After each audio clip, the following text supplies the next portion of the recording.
Hi friends, இன்றைக்கான அரசியல் தகவலை பார்த்துடலாமா? வாங்க பார்க்கலாம். அதிகாரத்தை விட்டு கொடுப்பதற்கு யாருமே அதிகாரத்துக்கு வரல. ஆனால் பன்னீர்செல்வம் கொஞ்சம் வித்தியாசமானவர் தான். அவர் தன் கையில் சிக்கும் அதிகாரத்தை எளிதில் விட்டு கொடுத்துருவார். விட்டு கொடுத்த அதிகாரத்தை மீட்க தர்ம யுத்தம் புரிவார்.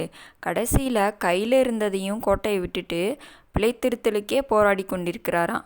2017 இதே நாளில் ஓபிஎஸ் விகடனுக்காக கொடுத்த ஒரு பேட்டியில் 130 எம்எல்ஏக்களும் என் பக்கம் வருவாங்க அப்படின்னு சொல்லியிருக்காரு. கிட்டத்தட்ட 10 ஆண்டுகள் ஓடியிருக்கு. வைத்தியலிங்கம், பன்னீர்செல்வம், திரிசங்க நிலையில் ஓபிஎஸ் பக்கம் நின்ற பெரும்பாலானோர் கூடாரம் மாறிட்டாங்க. நிபந்தனையின்றி அதிமுகவில் இணைய தயார் அப்படின்ட்டாங்க. எடப்பாடி அதை சட்ட செய்யவே இல்லையாம். பாஜகவுக்கு தூது விடுறாராம். அந்த பக்கமிருந்து எந்த பதிலும் இல்லையாம். திமுக பக்கமும் தாவேகா பக்கமும் முழு மனதாக வண்டியை திருப்ப முடியலையாம். மொத்தத்தில் எந்த முடிவுமே எடுக்காமல் சேருடமும் தெரியாமல் திரிசங்கு நிலையில் இருக்கிறாராம்.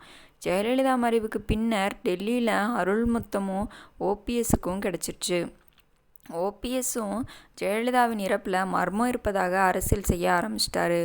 எம்எல்ஏக்கள் மாப்பா பாண்டியராஜன், செம்மலை, ஆறுக்குட்டி போன்றவங்க ஓபிஎஸ்ஸுடன் இருந்திருக்காங்க. இரட்டை இலை முடக்கப்பட்டு அறிவிக்கப்பட்ட ஆர்கே நகர் இடைத்தேர்தலில் ஓபிஎஸ் அணிக்கு இரட்டை இலையை போன்ற இரட்டை மின்கம்பம் சின்னம் ஒதுக்கப்பட்டது. பணப்பட்டுவாடா காரணமாக தேர்தலும் ஒத்திவைக்கப்பட்டுருச்சு. பன்னீர்செல்வம், எடப்பாடி பழனிசாமி, ஓபிஎஸ், இபிஎஸ் இடையே பூந்து விளையாடிய டெல்லி மீண்டும் இடையில் பூந்து விளையாடியது. ஓபிஎஸ், இபிஎஸ் 2 பேரையுமே இணைத்து வைக்க சமரசம் பேசிச்சு. இபிஎஸ் இறங்கி வந்தார். சசிகலா குடும்பத்தை கட்சியிலேருந்து ஒதுக்கி வச்சிட்டாரு. ஜெயலலிதாவின் மரணத்தை விசாரிக்க ஆறுமுகசாமி விசாரணை ஆணையத்தை நியமிச்சிட்டாரு. அலுவலகத்துக்கு சேர்ந்தார். ஓபிஎஸ்க்கு துணை முதல்வர் பதவியும் கட்சியின் ஒருங்கிணைப்பாளர் பதவியும் வழங்கப்பட்டுச்சு. ஆளுநர் வீரராகவராவ் ஓபிஎஸ் மற்றும் இபிஎஸ்ஸின் கரங்களை பிடிச்சு சேர்த்து வச்சார். அரசியல் செய்ய ஓபிஎஸ்ஸுக்கும் கிடைத்த மிகப்பெரிய வாய்ப்பு இது. 130 பேர் என் பக்கம் இருக்கிறாங்க என்றார் அல்லவா? அதை இந்த சமயத்தில் மெய்ப்பித்து காண்பிக்க வேண்டும். ஓபிஎஸ் தவறினார். இபிஎஸ் இதெல்லாம் கவனமாக செயல்பட்டார். பதவியை மட்டும் வச்சு ஒன்றும் செய்ய முடியாது. நிர்வாகிகளின் ஆதரவும் வேணும். குறிப்பாக பொதுக்குழு செயற்குழு உறுப்பினர்களை தன் பக்கம் இழுத்துட்டாரு. எதிர்க்கட்சியாக திமுக குடைச்சல் கொடுக்க இன்னொரு டிடிவி ஸ்லீப்பர் செல் என பயம் காட்டி கொண்டிருந்தார். இத்தனைக்கும் நடுவில் கட்சியை கட்டுக்குள்ளே கொண்டு வந்தார்.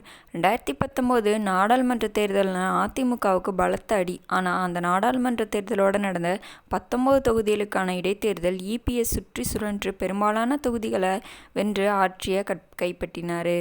இதெல்லாம் கட்சிக்குள்ளே இபிஎஸ்ஸின் செல்வாக்கை அதிகரிச்சிச்சு. 2021 தேர்தலில் ஓபிஎஸ் அதிமுகவுக்குள்ளே இருந்தும் டிடிவி தினகரன் தென் மாவட்டங்களில் பெருத்த சேதாரத்தை ஏற்படுத்தினார். இதெல்லாம் ஓபிஎஸ்ஸின் செல்வாக்க கேள்விக்குறியாக்கிடுச்சு. இரட்டை சூழல் துப்பாக்கியை போல செயல்படும் என கூறப்பட்ட இரட்டை தலைமை விவகாரத்தை முடிவுக்கு கொண்டு வர இபிஎஸ் எண்ணினார்.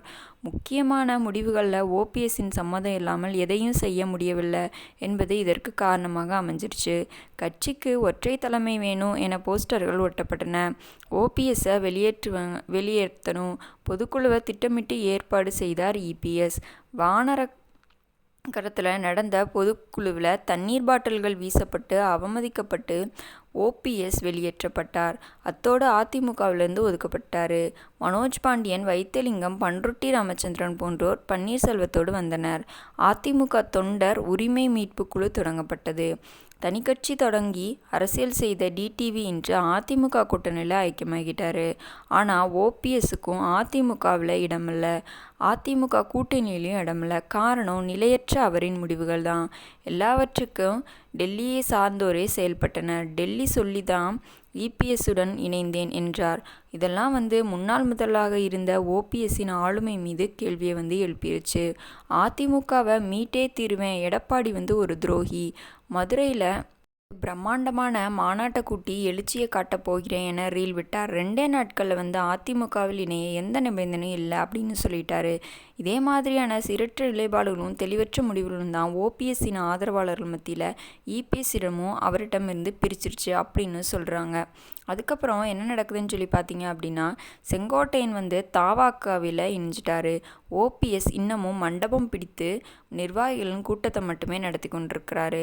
அதனால்தான் உறுதுணையாக உடன் நின்றவர்கள் கூட கூடாரம் மாற ஓபிஎஸ் இப்போது தனித்து நிற்கிறாராம்.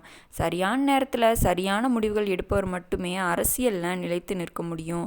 முடிவெடுக்க முடியாமல் திணறுபவர்களின் காற்றில் பறக்கும் காகிதமாகவே போவார்கள் அப்படின்னு ஓபிஎஸ்ஸை சொல்கிறாங்க.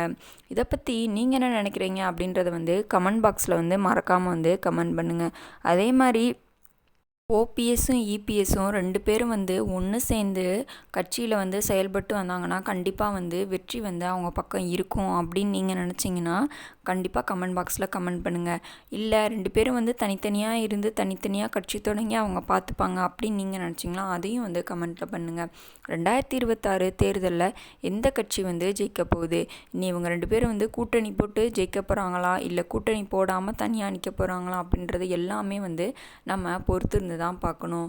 நம்ம சேனலில் வர அரசியல் செய்திகள் உங்களுக்கு பிடிச்சிருந்துச்சு அப்படின்னா நம்ம சேனலை லைக் பண்ணிக்கோங்க, சப்ஸ்கிரைப் பண்ணிக்கோங்க, மறக்காமல் உங்கள் ஃப்ரெண்ட்ஸுக்கு ஷேர் பண்ணுங்கள். அப்போ தான் நாங்கள் போகிற அரசியல் செய்திகள் உங்களுக்கு உடனுக்குடனே வரும்.